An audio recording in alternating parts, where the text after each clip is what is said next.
Hello everyone and welcome back to the Metaphysics of Mind.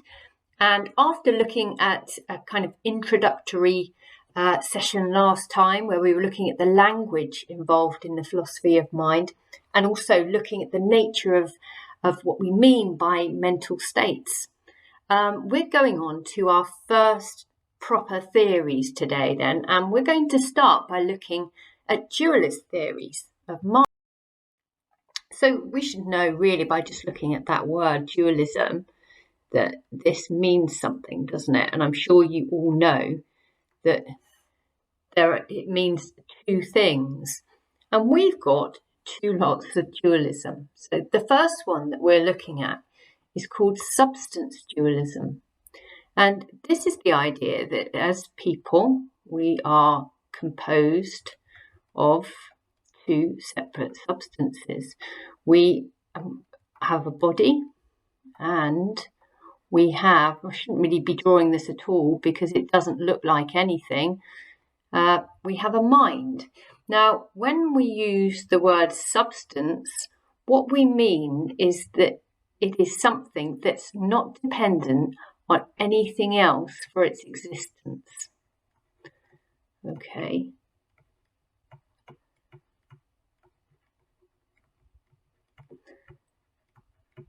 Okay, so according to substance dualists, humans are comprised of two distinct and separate substances, so things that don't depend on anything else.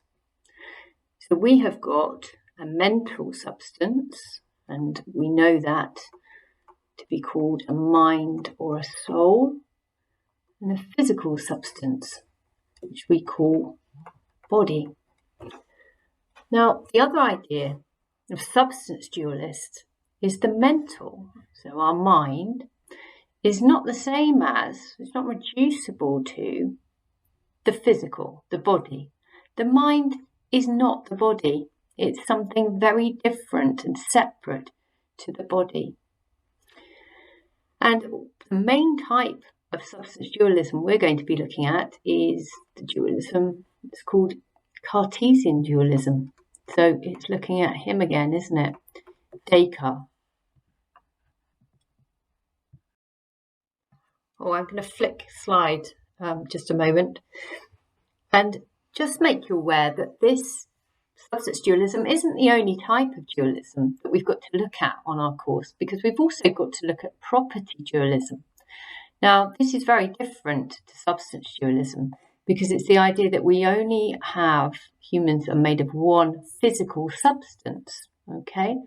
But this substance has got certain, different types of property. So they're very different types of things that belong to a substance. Now, we looked at the relationship between substances and properties last time. So this is the idea that we've got mental and physical properties that belong to one physical substance, and that is the body. But this lesson then, the main things that we're going to explore are we've looked at different types of dualism already, so we're going to whiz on. We're going to focus in on substance dualism, and in particular, the argument from divisibility or indivisibility, whatever you like to call it.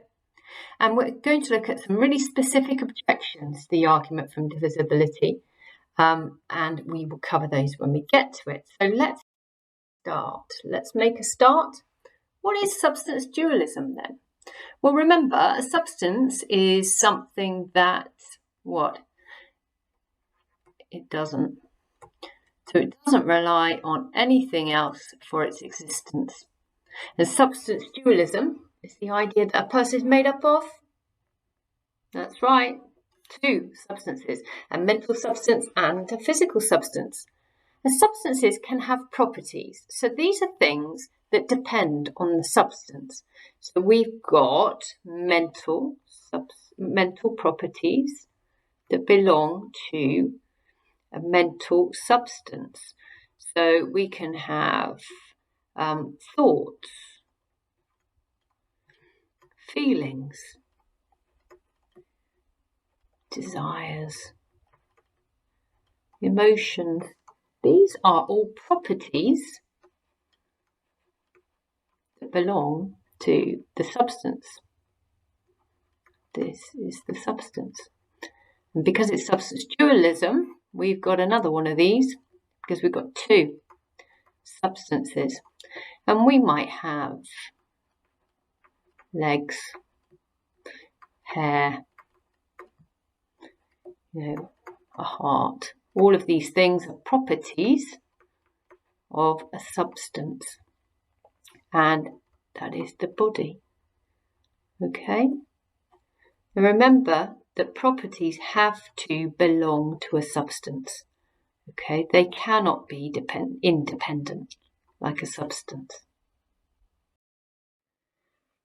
Okay, so let's focus in on Descartes. And he developed substance dualism in the Meditations. Now, this is a book that we are very well aware of. So in this, he argues that people have made up from two things, distinct substances. And we've spoken about the fact that it doesn't mean a substance in the terms that we might usually think of a substance. It just means a thing that can exist on its own, and it doesn't depend on anything but God, of course, for its existence. So both mind and body are distinct substances, and they are independent of each other. Now, let's get a bit more technical here. So he says we have got the physical substance of the body. He calls this res extensa, so it takes up space. It's space occupying. And we have the res cogitans, and that's the mind. Okay, and this is the mental.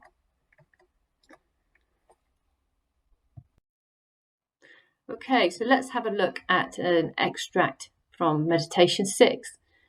And let's just read through, see what he says about the different natures of res extensa, the body, and res cogitans, which is the mind.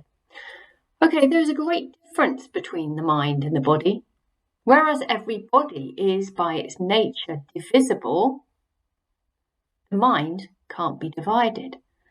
For when I consider the mind, or consider myself, insofar as I am merely a thinking thing, I can't detect any parts within myself.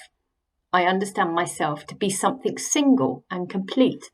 The whole mind seems to be united to the whole body, but not by a uniting of parts to parts, as the following consideration shows. If a foot or an arm or any other part of the body is cut off, nothing is thereby taken away from the mind. As for the faculties of willing, of understanding, of sensory perception, and so on, these are not parts of the mind, since it is one and the same mind that wills, understands, and perceives. They are, I repeat, not parts of the mind, because they are properties or powers of it. By contrast, any corporeal thing, or that means bodily, corporeal, any corporeal thing can easily be divided into parts in my thought, and this shows me that it really is divisible. It is really divisible. This one argument would be enough to show me that the mind is completely different from the body, even if I did not already know as much from other considerations. So let's have a look at the differences between these two substances then, according to Descartes. So we know that the mind seems to be, it seems to have a sense of unity. Okay, there's something single and complete about it, says Descartes.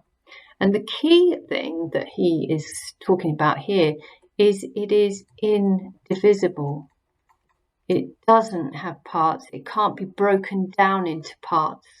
We might say, oh, well, what about this then? Your mind can will, it can understand, it can perceive, it can do all sorts of things. But he says, no, they're not parts of the mind. They're not parts. They're properties of the mind. Okay, so it has properties. And there are other things that we can say about the mind that we know that Descartes sort of believes about it, and that is that it is unextended. Okay, it doesn't take up space. Okay, it is not a physical thing, so it is immaterial. And we know that he thinks that the mind or soul is immortal. So because it's not divisible, it can't decay, so it can't break down and corrupt, so it's immortal. Whereas this, the body, and I hope you can remember, this is called res extensa. Okay, this has very different features. It is material, and the word that he uses there is corporeal or bodily. It can be divided. This is the key thing. It is divisible. So we can actually break it down into bits. And you can lose a hand or an arm of the body. So we can also say that it doesn't have that same unity. It's comprised of parts. Right. So it is, because it can be taken and broken down, it is mortal. Okay, and I think it takes up space. So we would say that it is an extended thing, or it has extension.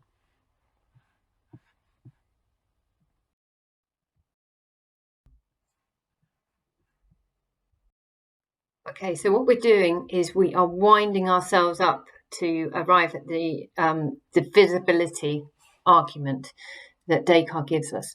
So let's just have a look at this then. So Descartes maintained that the mind was ontologically, that's relating to existing and being, it actually is distinct from the body.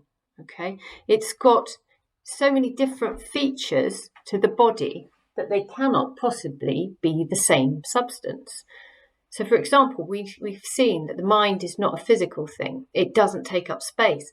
And the body is physical, and it does take up space. So they're not the same thing. The mind cannot be destroyed, whereas the body can be destroyed.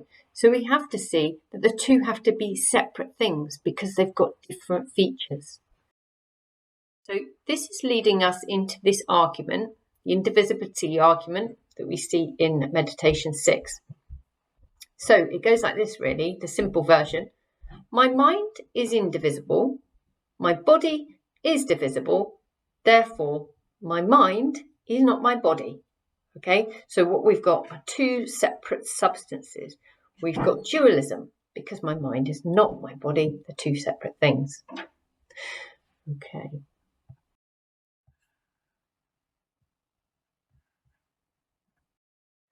Okay, so this is a larger section than we've looked at before on the indivisibility argument, and I just would like you to pause the video here and have a good look and read for yourselves and see what you think the main steps to this argument are.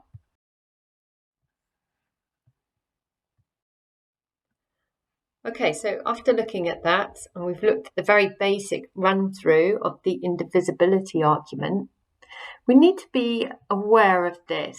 So in order for the indivisibility argument to work, Descartes needs to prove, establish, that if two things don't have the same properties, then they must be different things. Okay, so this might sound like common sense, really.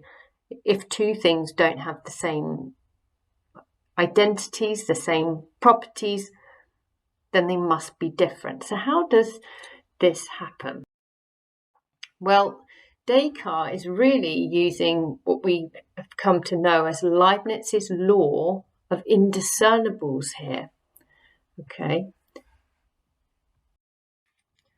So indiscernible means, do you know? Okay, you can't tell the difference between you if something's indiscernible, you can't see a difference. Okay, or can't distinguish between two things or more things. So can't distinguish between things. Basically, this law of indiscernibles runs as follows then. It states that if X and Y have exactly the same properties, so there is no possibility of distinguishing between them, and if all the attributes of X are also attributes of Y and vice versa, then X is Y. Or if X has a property that is not possessed by Y, then X is not Y. Leibniz's Law of Indiscernibles is actually something we use all the time. I mean, let's just put it into a silly situation. So we're trying to find out whether Dodgy Dan, a male left-handed burglar with size 7 feet, is one and the same as the intruder in the house who left a size 7 footprint and left-handed prints. If all the characteristics match, then the two are the same. But if we find out that the burglar left DNA which showed that the intruder was female, then Dodgy Dan and the intruder do not share all the same properties and are therefore not the same person. They are distinct and separate. Can you see how Descartes used Leibniz's law here? So we've got the body is very separate and distinct. It does not share the same properties as the mind. Therefore, they must be distinct and separate. One is divisible, one is indivisible. They're separate things. Okay, let's really briefly look at a couple of objections to the indivisibility argument. These are quite minor objections, and they are, I think they're just really there to give the examiner some 5 markers to put into the exam. 12 markers. So let's have a look at the idea that actually minds are divisible. So let's look at the argument again. The argument from indivisibility goes like this. My mind is indivisible. My body is divisible, and because of Leibniz's law of indiscernibles popped in here,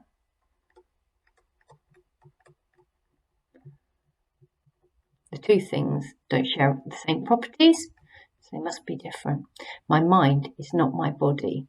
Now, most would accept this whole idea that my body is divisible is true. But it's this bit, premise 1. Let's just label it up. Premise 1 that needs a closer look here.